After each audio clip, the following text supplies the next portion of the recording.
Good afternoon. Welcome to online class PDF में। आज देखेंगे बच्चों, हम लोग जो है 9वीं भाग में अर्थशास्त्र के अंतर्गत पार्ट 2 में हमने पढ़ाया था आड़ी लोच के अंतर्गत में। आज हम पढ़ेंगे उसी का जो है उदाहरण नंबर देखेंगे। यहाँ पर दिया गया है 41 पेज में कि मान लीजिए कि कॉफ़ी की कीमत प्रति 100 ग्राम 4 रुपये से बढ़कर 5 रुपये हो जाता है। 100 ग्राम को 4 से बढ़कर 5 हो जाता है। तो चाय की मांग 600 ग्राम से बढ़कर 700 ग्राम हो जाती है। तो ऐसी स्थिति में चाय की आड़ी लोच कॉफी के मूल्य में परिवर्तन संबंधित दर्शाएगी। आप देख सकते हैं बच्चे किस प्रकार इसमें आपको निकाला गया है ना। आप अपने बुक में आपको वहाँ पर देखेंगे। तो अब अपना देखते हैं अगला जो होता है। अतः चाय की मांग की आड़ी लोच के मूल्य परिवर्तन के संबंध में इकाई से कम, अर्थात यहाँ पर ये दिया है इक्विवेलेंट में जो बराबर हो जाएगा। संबंधित वस्तुएं दो प्रकार की होती है। तो स्थापन वस्तु मतलब एक के हम दूसरा पूरक माना जाता है।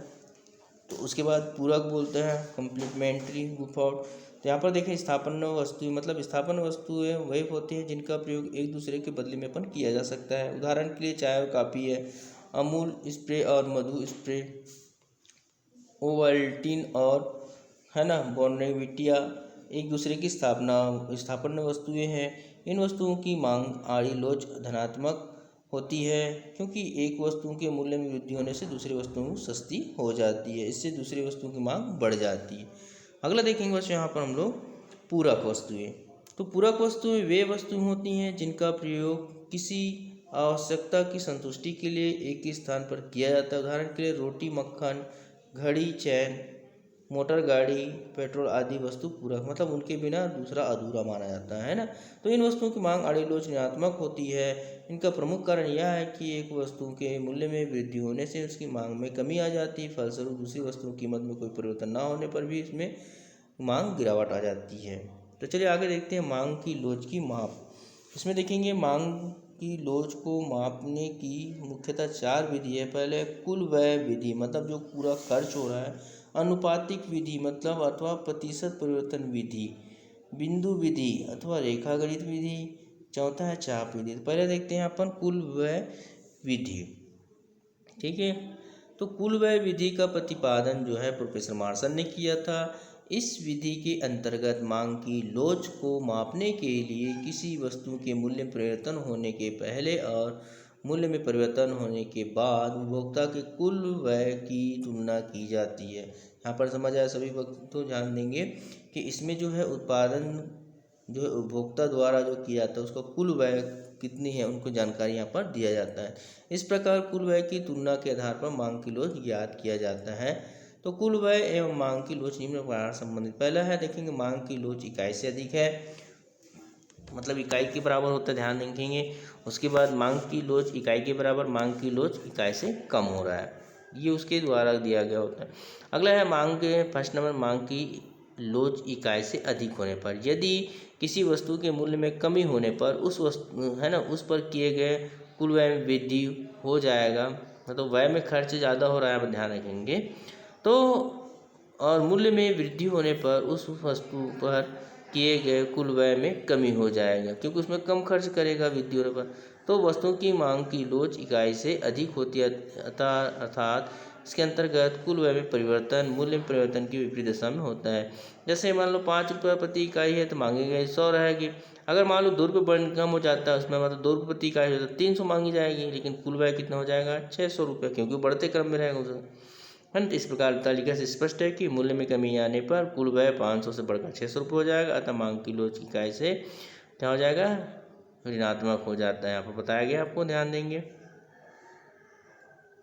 है ना। अगला देखते हैं यहाँ पर प्रस्तुत रेखा चित्र में डी की मतलब दिशा निर्देशांक के अंतर्गत में जो बताया गया है मांग लोच के अंतर्गत जो है इक्वल जो है बड़ा हो जाएगा कम हो जाएगा करके।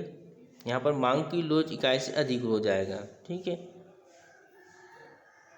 तो यहाँ पर देखें प्रस्तुत चित्र में डी मांग की रेखा है। जो जब वस्तु की कीमत ओ पी के बराबर होता है तो वस्तु की कुल मांग जो है ओ क्यू हो जाता है, पहले देखेंगे है ना।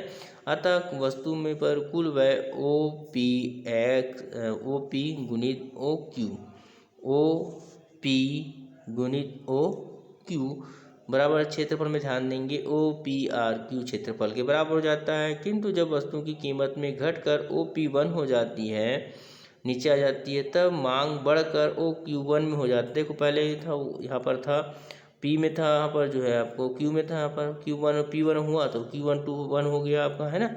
तो इस प्रकार क्षेत्रफल क्या है, चित्र से स्पष्ट है कि दोनों आयतों ओ पी आर क्यू एवं O P one O R one Q R one में O P one and Q सम्मिलित है। चित्र से स्पष्ट है कि पी वन एन आर का क्षेत्रफल N Q one R one के क्षेत्रफल से कम हो जाता है, अर्थात मूल्य में होने वाली कमी की तुलना में कुल व्यय में होने वाली वृद्धि अधिक होती है। देखो यहाँ पर क्या बोला गया, ध्यान से वह क्या बोला, मूल्य में अगर कमी हो रही है तो उसका व्यय खर्च ज़्यादा बढ़ जाता है ना।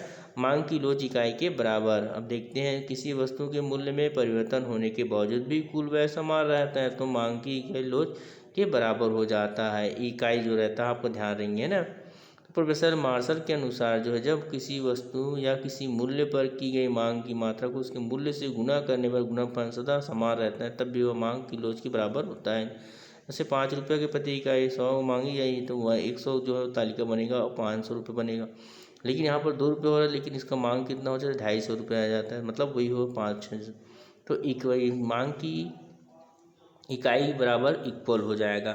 तो तालिका से स्पष्ट है कि वस्तु का मूल्य 5 प्रति इकाई से घटकर 2 रुपये प्रति इकाई होने पर भी इसके कुल व्यय में कोई परिवर्तन नहीं हुआ है, बल्कि यह पहले के समान है, 500 रुपये ही है। अतः मांग की लोच इकाई के बराबर, इकाई 1 बराबर यहाँ पर दिया है, मांग की लोच बराबर 1 हो जाएगा।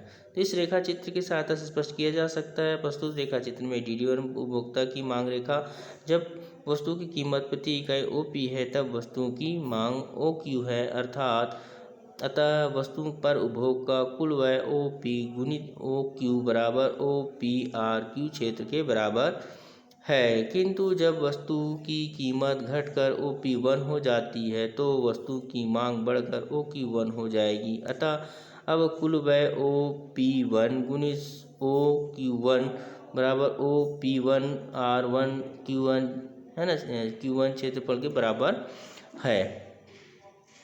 तो इसमें देखेंगे रेखा चित्र स्पष्ट है कि दोनों आयतों ओ पी आर, है ना,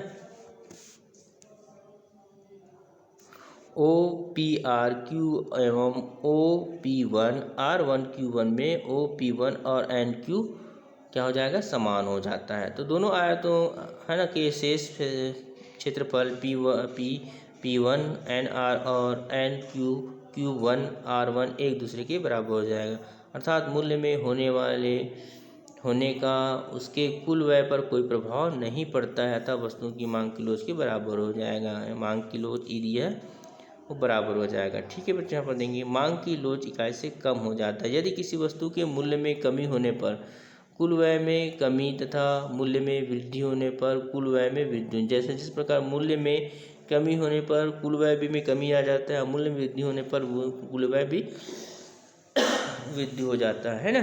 तो वस्तु की मांग की लोच इकाई से कम ई बराबर जो है कम हो जाती है ना। इकाई ये है मांग की जो कम हो जाती है, तो मांग की लोच इकाई से कम होने पर वस्तु की कीमत और कुल व्यय दोनों में ही एक ही दिशा में परिवर्तन होता है। निम्न तालिका देख सकते हैं। जैसे 5 रुपये 100 मांग हो रहा है ना, मांगी गई मात्रा जो 100 हो रहा है और कुल व्यय कितना हो जाए 500 रुपया,